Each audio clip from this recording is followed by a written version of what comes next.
everyone out there, it's me, Trinell, for the cosplay show with Geek Girl Authority. And I know, it's been like forever since I've done a video, but yeah, enough of those excuses. It's about 2 weeks before DragonCon, and guess what? I like to say that I am done with my cosplays. Yay! Just gonna chill out and relax for the next 2 weeks.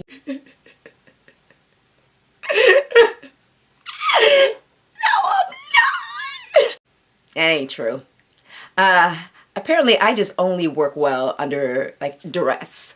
So there's many reasons why I'm not remotely done.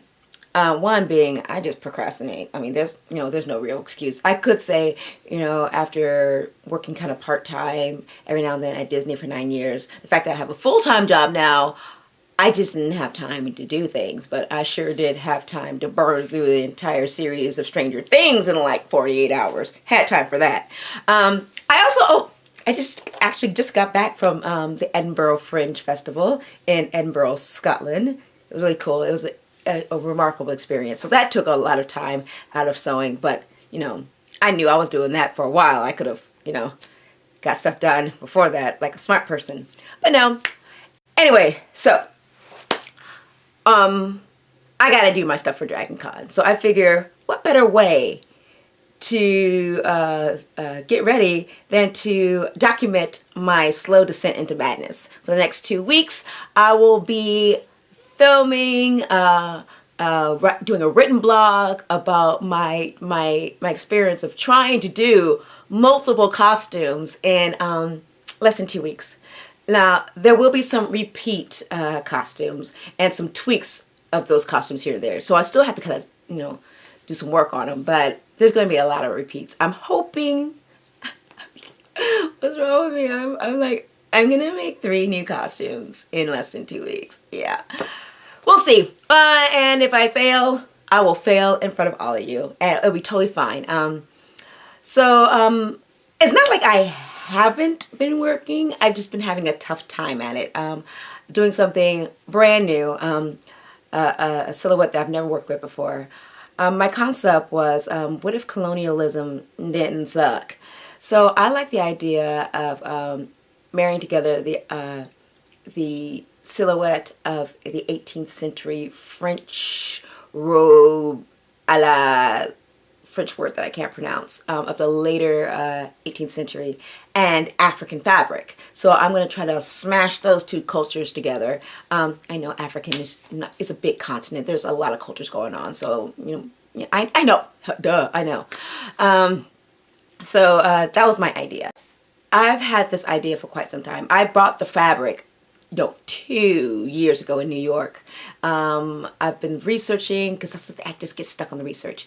I've been looking at these beautiful photos online and in these books. I've gotten so many books, and just never thinking that I'll ever see one of these dresses in person.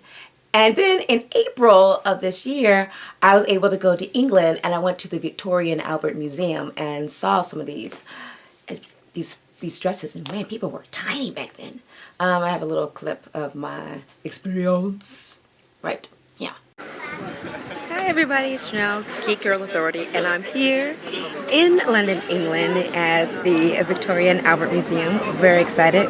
Got a lot of fashions here I'm going to check out. So I'm having lunch here. The cafe was really nice. And beautiful day. Still a little chilly for this Florida girl, but soon I'm going to see some 18th century fashion. Alright? Okay, Geek Girl Authority people. This is the inspiration of the costume that I'm going to be making. This one here, I think it is the Robe Realengaze Rousseau, or however how you say it. I didn't take French, I took German. So very excited that I traveled across the ocean to see this. Very excited. As I said before, I have not been doing things. I have, just at a snail's pace.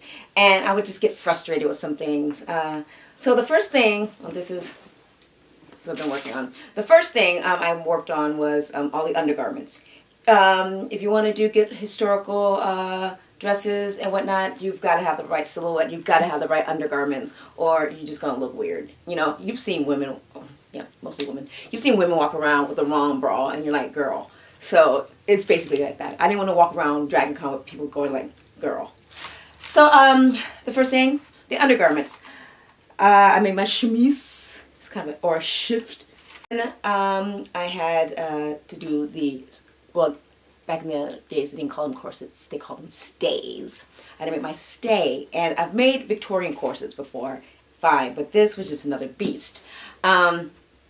So I got a pattern, and that wasn't working. I don't do well with patterns. I find I do better when I draft it to my measurement. They've got cable ties in there. I didn't use any boning. I used these big ass cable ties and finally got it done. It's not perfect, but it's mine. I still have to bind the back here. FYI, I did make a little mistake and the gap overlapped and it was too big and I think I almost cried. So I just kind of took like a panel off and sewed it back together and prayed that it worked, and it did. You know, big old baby gap back. Did that. And it was funny is because like on my mannequin, the buttonhole doesn't look as pronounced. And then I put it on, I'm like, what the hell? And I realized it's because I got back. I do. And then I had to make the under petticoat. This is actually the same method that you make the over petticoat. So I'm hoping the fact that I did this the first time to make my, you know, the over under petty, my skirt, it won't be that difficult. I've never done pleating before, so that was fun. I actually like pleating. There's math. So it took me forever to do all this. And then from there, I have to make the dress. FYI, I use this book, Stays and Corsets, Historical Patterns Translated for Modern Bodies, to make my, my stay. Incredible book. Loved it. As I said before, I'm not good at patterns. I first bought the J.P. Ryan pattern for my dress.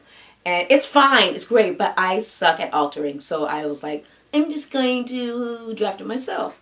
I used because when I tried the J.P. Ryan, it was just tight underneath the arms. And then, so I thought, okay, I'm going to use my Janet Arnold Patterns of Fashion book. It has scale patterns in here, and I would print them off on transparency paper, and then I have a little old school overhead projector that I got at a school surplus store. Put it on the wall, traced it out, and mock-up after mock-up, it was always just tight under here, and it was driving me crazy. Like, I made 7 mock-ups, and I was getting so frustrated. And eventually, I got it. Ta-da! Now, it gapes a little bit in the back, and I'm hoping to fix it. So, I think once I have this completed, I just have to put the boning in. I think it might knock itself out. I already got my fashion fabric for the bodice, and hopefully maybe in the next 2 days, 3, I will be done with this. And then on to my other projects. So there you have it, what I have thus far for DragonCon. I think if I just put my mind to it, I am going to be able to complete this, along with the other costumes I'm planning on either kind of modifying a little bit from past cons or building new ones. So it's gonna be fine, totally fine. Mother